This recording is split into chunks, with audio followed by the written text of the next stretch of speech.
In this week's video, we'll review the latest charts to help us navigate to the other side of darkness. We'll be moving quickly, so feel free to use the pause button on your video player. If we were to use the term unprecedented to describe what we've seen in the past few weeks, that would probably be an understatement. We just experienced the fastest 18% drawdown in U.S. stock market history from an all-time high. And not only did we do that, but we did it by a very wide margin. The previous record, fastest in history, 28 trading days. We did it in less than half of that, 13 trading days. Then we went on to print in the history books the fastest bear market in history, once again by a wide margin. Previous record, 36 trading days, or 89% more days to prepare than what we just experienced in 2020. And in a typical case, the median time to reach a 20% decline after a new all-time high is 29.5 weeks. Something that typically takes 29.5 weeks just occurred in 3.4 weeks. Meaning, you typically have roughly 30 weeks to reallocate your portfolio as the market starts to decline from a new all-time high. In this case, faster by almost a factor of 10, 3.4 weeks. And on top of that, diversification hasn't been particularly helpful. Over the past 5 trading sessions, SPY down 9.4%, GLD down 9.06%, and TLT down almost 8%. 1987 is now the 4th fastest bear market in history, but since it makes the cut, we can use it as an example relative to walking forward. After something like this, in this area here, it's very, very easy to lose focus, to totally abandon your time frame, get fixated on what was, to start watching your balances tick by tick as the market moves. Very, very easy to become gun shy, to start to second guess, and to become frustrated, depressed, and even angry. But experience says it's extremely important for us to maintain our focus and to start thinking about what happens next and trying to get to the other side. And walking forward, it's extremely important that we understand our time frame, which is longer term. We have to respect that getting to the other side can be messy. In this type of environment, some allocation changes are going to seem ill-conceived with the benefit of hindsight. And if we're on this side, relative to this side, from a psychological perspective, these type of characteristics are typically what separates success and failure walking forward from these periods. History says that outstanding entry points typically present themselves after a plunge like this. Think about your mental set here right after the 1987 crash, and think about your mental set in here. This is several weeks. This is a very sharp counter trend rally, and then you come back down weeks later and retest the low. It would be very, very easy to check every single one of these boxes numerous times during this highly volatile post-plunge period here. But this type of look here tells us that risk is typically improving relative to reward. We don't have that look yet. This is still somewhat of a waterfall decline look, but it's possible we're going to go into something like this walking forward, and then it gets much, much easier to start reallocating capital. When we're falling like this, it's very, very difficult to determine when the waterfall is going to stop. It's possible it stopped last Friday. Thus, just like it was here, in the present day, it's important to remain cool, calm, and collected, because typically after something like this, once a major low is made, really, really good things tend to happen. From previous videos, we know that secular trends typically make a stand at an upward sloping 200-week moving average. The good, the bad, and the ugly from Friday. The good, we did close back above an upward sloping 200-week moving average. The bad, we still finished the week down 8.79%, which is quite a bit different than this candle here in 2018. And it's possible this look here, with 1 week back above the upward sloping 200-week moving average, could turn out to be similar to this look here, where the S&P 500 on March 4th appeared to hold at logical support and then rallied for one day back above an upward sloping 200-day moving average. The facts that we had in hand on March 4th looked considerably better than what happened in the subsequent days. So while a lot of constructive things did happen in the last half hour of trading on Friday, we'd like to see some follow through. A lot of smart and generous people sharing good information on Twitter. Here's the Twitter handle where my cursor is. Notable that over the past 5 decades, big declines in the S&P 500 ended with at least one retest of the prior low. The one exception, what we just saw in 2018. As we noted on short takes last week, we had somewhat of a maximum fear look in here earlier this week. But as the 10-day put-call ratio shows, when you're up in this area here, it is possible that you are trying to make a low. This level here is similar to these levels here. We retested that low but eventually held. But it's also possible that we're getting similar readings at the early stages of a new downtrend. This is a constructive look here, but somewhat of a mixed bag. Anyone that's worked on Wall Street for any period of time knows that this development on the screen here is incredibly important. But somewhat like this candle here, maybe a little bit too early to determine whether the market is going to react to the Fed or not. In fact, I think you can make an argument that the market didn't react to the Fed very favorably at all. We have several announcements in here. This is Friday's session down here. You can see the Fed's made some big announcements at 3 p.m. Eastern Time. This is a 60-minute chart. Really not a big reaction to the Fed. The big move in the market on Friday came after it was announced that the government was going to take some action on the coronavirus. It's possible that this development and this development could spark a low.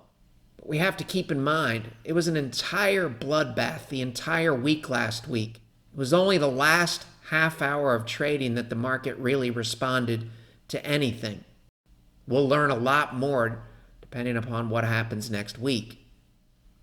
Somewhat of a mixed bag here on Friday as well. We had good breadth, not outstanding breadth. We didn't get to a 90% up day. We did check an 80% up day, with 80% of the volume on the NYSE being associated with advancing issues. And while volume was strong during Friday's session, final numbers came in somewhere between 15 to 24% lower than the volume on SPY during the sell-off on Thursday. We'd really prefer to see this number a little higher and prefer to see these numbers a little higher. But these are positive developments, especially if we can get another 80% up day on Monday. Without an 80% up day on Monday, this does not mean a lot from a breadth thrust perspective. Weekly VIX, March 13th, 2020, closed at 57.83. The only other time we saw a weekly close that high was the week ending October 10th, 2008. Since March 13th, 2020, and October 10th, 2008 are the only weekly closes with a VIX reading like this, it might be helpful to know what happened in the S&P 500 walking forward from October 10th. The answer is a mixed bag. Relatively short and strong counter-trend rally of 11.58%, but unfortunately, 100% of that move was retraced and then some.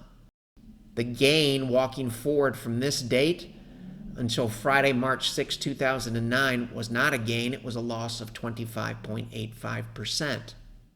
This is a weekly chart. On Friday, in the present day case, the daily chart dropped. Thus, it might be helpful to know. In the 2008 case, when we reached the similar high and then pulled back with the VIX, 23%, when did that happen? And the answer is on October 31st, 2008. So this peak up here is similar to this peak here on the daily chart. This pullback here is similar to the magnitude of this pullback here. How did stocks do walking forward from October 31st, 2008? From this date, they gained 3.82%, but they gave all of that back and then some. From this date walking forward to the final low was a loss of 31.17%. So a lot of this data is telling us that it's quite possible that the final low is not in. And of course, that's to be determined. How about asset class behavior? This is TLT relative to SPY. It's a daily chart. You can see it's a downward sloping trend line here in favor of stocks. We get a bullish breakout in favor of TLT, 2008 here. And we know walking forward from this look here, bad things happen for a long period of time in the stock market. And once again, you'll notice the rate of change here. This is basically the exact same period that we just covered with the VIX. We're in a very, very similar area here in the present day. This, and this all tie back again to this period here. Right now, this still looks like a bullish breakout in favor of bonds. It's possible a retest is coming, but that falls into the to-be-determined category. How about gold? This is gold, GLD, relative to SP low volatility or low volatility stocks in the S&P 500. Once again, it's quite possible that this is a bullish breakout in favor of gold, and it's coming back to this area of potential support now for a retest. We'll learn something either way, but right now, as of Friday, March 13th, that breakout is still holding. This is a monthly chart of gold, physical gold, relative to the S&P 500 dating back to 1990. And I will warn you, looking at a monthly chart on March 13th can be dangerous because we don't know exactly what it's going to look like at the end of the month, and that's what goes into the history books. Once again, it looks like we have a bullish breakout here in favor of gold relative to the stock market. You can make an argument it's similar to this bullish breakout here. And this bullish breakout here occurred at the relatively early stages of a devastating bear market when the dot-com bubble burst in the S&P 500. You can also make an argument MACD is coming from below zero at this juncture and trying to get above zero. Trying to do the same thing now. Again, the caveat, it's only March 13th. We need to see what this looks like at the end of the month. But right now, this is a constructive look for gold, a constructive look for gold, and a constructive look for gold. It's possible at the end of the month will morph into something like this that happened in 1995. And in that case, your bullish breakout in your ratio failed miserably. This is the same ratio, gold relative to the S&P 500, also a monthly chart. It just uses the ETFs, and it gives us a little bit different look relative to this look here. This is your break above the downward sloping trend line, and this would be step 3 of a trend change. If this look holds into month end, it would be favorable for gold relative to stocks. And since it's not month end, it might be helpful to look at a weekly chart. A weekly chart is sending somewhat of a similar message. These are areas here where gold relative to the S&P 500 ran into resistance, and those were areas where the S&P 500 was able to make a stand or a major low typically. At this point, it's hard to make the argument that this look here looks similar to this look here, or this look here. It's possible that this is a failed bullish breakout for gold, and we will learn something either way. This is a basket of government bonds, U.S. Treasury ETF, GOVT relative to SPY. This is a weekly chart. Similar situation here. We have a downward sloping trend line. It gets rejected at areas where the S&P 500 makes a stand. On the lower part of your screen, at this point, it is possible that we still have a bullish breakout in favor of the Treasury bond ETF and against SPY. Also noteworthy, If Friday was a major low, this type of look here really doesn't align with that theory. We'd prefer to see something like this or this. In fact, for the full week, GOVT still beat SPY by 8.35%.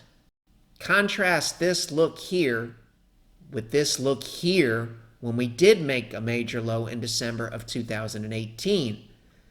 And after Christmas Eve, walking forward, during that week, the stock market rallied.